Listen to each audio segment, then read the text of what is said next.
ಜೀವ ಭಯದಲ್ಲಿ ಮಕ್ಕಳು ಶಾಲೆಗೆ ಬರುವಂತ ಪರಿಸ್ಥಿತಿ ನಿರ್ಮಾಣವಾಗಿದೆ. ಪ್ರತಿದಿನ 7 ಕಿಲೋಮೀಟರ್ ಅರಣ್ಯ ಭಾಗದಲ್ಲಿ ಮಕ್ಕಳು ನಡ್ಕೊಂಡು ಬರ್ತಾ ಇದ್ದಾರೆ. ಜೀವ ಭಯದಲ್ಲಿ ದಿನ ಕೂಡ ಶಾಲೆಗೆ ಹೋಗುವಂತ ಪರಿಸ್ಥಿತಿ ಉಂಟಾಗಿದೆ.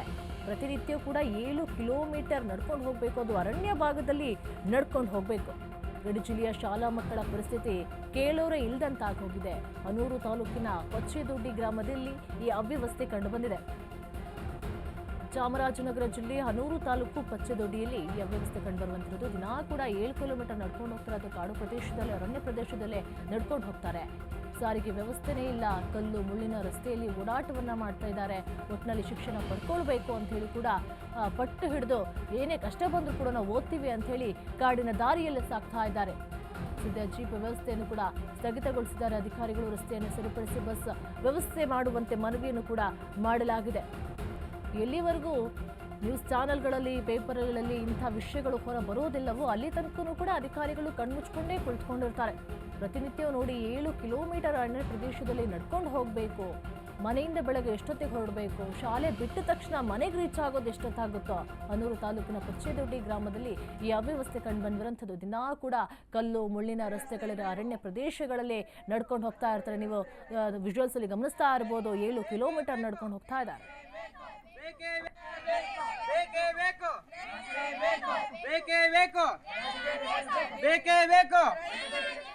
ಇಲ್ಲಿ ಸ್ಕೂಲ್ ಮಕ್ಕಳು ಮತ್ತೆ ಲೇಡೀಸ್ಗಳು ತಿರುಗಾಡಬೇಕಾದ್ರೆ ಭಾರಿ ತೊಂದರೆ ಆಗಿದೆ. ರೋಡ್ ಇಲ್ಲ, ಜನರಲ್ ಕಟಿಂಗ್ ಮಾಡಿಲ್ಲ, ತುಂಬಾ ಪ್ರಾಬ್ಲಮ್ ಇದೆ. ಯಾರಿಗೆ ಹೇಳಿದ್ರು ಯಾರು ಗಮನಿಸ್ತಾ ಇಲ್ಲ. ಇದೆಲ್ಲ ಪ್ರಾಬ್ಲಮ್ ಇದೆ. ಅದೇ ಇಲ್ಲ ಇಲ್ಲಿ ಈಗ ಶಾಸಕರಿಗೆ ಗೆದ್ದಿರೋರು ಮಾಡ್ತೀವಿ ಬಟ್ ಅವರು ಯಾಕೋ ಗಮನಕ್ಕೆ ತಗೋತಾ ಇಲ್ಲ. ಭಾರಿ ಪ್ರಾಬ್ಲಮ್ ಆಗಿದೆ. ಅದರಿಂದ ವ್ಯವಸ್ಥೆಗಳು ಅಂದ್ರೆ ಚಿರತೆ ಭಯ ಬೇರೆ ಇದೆ. ಇವಾಗ ಯಾರು ಹೇಳಿದ್ರು ಗಮನಿಸ್ಕೊತಾ ಇಲ್ಲ. ಭಾರಿ ತೊಂದರೆಗಳು ನಡೆದಕ್ಕೆ ಹೋಗೋದಕ್ಕೆ ಬರೋದಕ್ಕೆ. ಇದ್ರ ಬಗ್ಗೆ ಹೆಚ್ಚಿನ ಮಾಹಿತಿ ಕೊಡ್ತಾರೆ ನಮ್ಮ ಪ್ರತಿನಿಧಿ ಸಂದೀಪ್. ಜೀವ ಭಯದಲ್ಲಿ ಮಕ್ಕಳು ಶಾಲೆಗೆ ಬರುವಂತಹ ಪರಿಸ್ಥಿತಿ ನಿರ್ಮಾಣವಾಗಿದೆ. ಪ್ರತಿದಿನವೂ ಕೂಡ 7 ಕಿಲೋಮೀಟರ್ ನಡ್ಕೊಂಡೇ ಹೋಗ್ತಾ ಇದ್ದಾರೆ. ಯಾಕೆ ಇನ್ನು ಅಧಿಕಾರಿಗಳು ನಿರ್ಲಕ್ಷ್ಯವನ್ನ ತೋರ್ತಾ ಇದ್ದಾರೆ? ಯಾಕೆ ಇಲ್ಲಿ ಬಸ್ ವ್ಯವಸ್ಥೆ ಇಲ್ವಾ? ಏನ್ ಕತೆ ಅಂತ? ಶಿಕ್ಷಣ ಬಹಳ ಹಿಂದೆ ಒಂದು ಕಾಲ ಇತ್ತು. ಶಿಕ್ಷಣ ಪಡಿಬೇಕು ಅಂತ ಹೇಳಿದ್ರೆ ದೂರದ ಊರುಗಳಿಗೆ ನಡ್ಕೊಂಡು ಹೋಗ್ಬೇಕಾಗಿತ್ತು. ಆ ಸಂದರ್ಭದಲ್ಲಿ ಬಸ್ ವ್ಯವಸ್ಥೆ ಆಗ್ಲಿ, ವಾಹನಗಳ ವ್ಯವಸ್ಥೆ ಆಗ್ಲಿ ಇರ್ಲಿಲ್ಲ.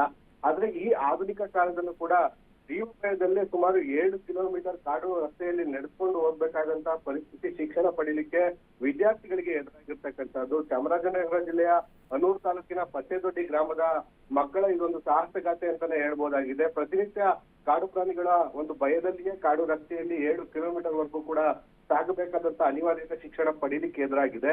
ಬಹಳ ಹಿಂದೆ ಈ ಒಂದು ಸುಮಾರು 10 ವರ್ಷಗಳ ಹಿಂದೆಯಿಂದಲೂ ಕೂಡ ಸಾಕಷ್ಟು ಮನವಿಗಳನ್ನ ಮಾಡ್ಕೊಳ್ತಾ ಬಂದಿದ್ದಾರೆ ಈ ಒಂದು ಗ್ರಾಮಸ್ಥರಾಗಿರ್ಬೋದು, ವಿದ್ಯಾರ್ಥಿಗಳಾಗಿರ್ಬೋದು. ಕಳೆದ ಕೆಲ ತಿಂಗಳುಗಳ ಹಿಂದೆಯಷ್ಟೇ ಚಾಮರಾಜನಗರದಲ್ಲಿ ಸಚಿವ ಸಂಪುಟ ಸಭೆ ಆದಾಗ್ಲೂ ಕೂಡ ಈ ವಿದ್ಯಾರ್ಥಿಗಳು ಖುದ್ದು ಸಿಎಂ ಅನ್ನ ಭೇಟಿ ಮಾಡುವುದರ ಮುಖ ಅವರಿಗೆ ಪತ್ರವನ್ನು ಬರೆದ್ರ ಮುಖೇನ ಗಮನವನ್ನು ಸೆಳೆದಿದ್ರು. ಆ ಸಂದರ್ಭದಲ್ಲಿ ಅರಣ್ಯ ಇಲಾಖೆ ವತಿಯಿಂದ ಜೀಪ್ ವ್ಯವಸ್ಥೆಯನ್ನು ಈ ಮಕ್ಕಳಿಗಾಗಿ ಮಾಡಲಾಗಿತ್ತು. ಈಗ ಅದನ್ನು ಕೂಡ ನಿಲ್ಲಿಸ್ಬಿಟ್ಟಿರ್ತಕ್ಕಂಥದ್ದು. ಈಗ ಮತ್ತೆ ಅದೇ ಕಾಡು ದಾರಿಯಲ್ಲಿ, ಆ ಕಾಡಿನ ದಾರಿಯಲ್ಲಿ ಕಾಡು ಪ್ರಾಣಿಗಳ ಭಯದ ನಡುವೆ ಶಾಲೆಗೆ ತೆರಳಬೇಕಾದಂತಹ ಅನಿವಾರ್ಯತೆ ವಿದ್ಯಾರ್ಥಿಗಳಿಗೆ ಎದುರಾಗಿರ್ತಕ್ಕಂತಹದ್ದು.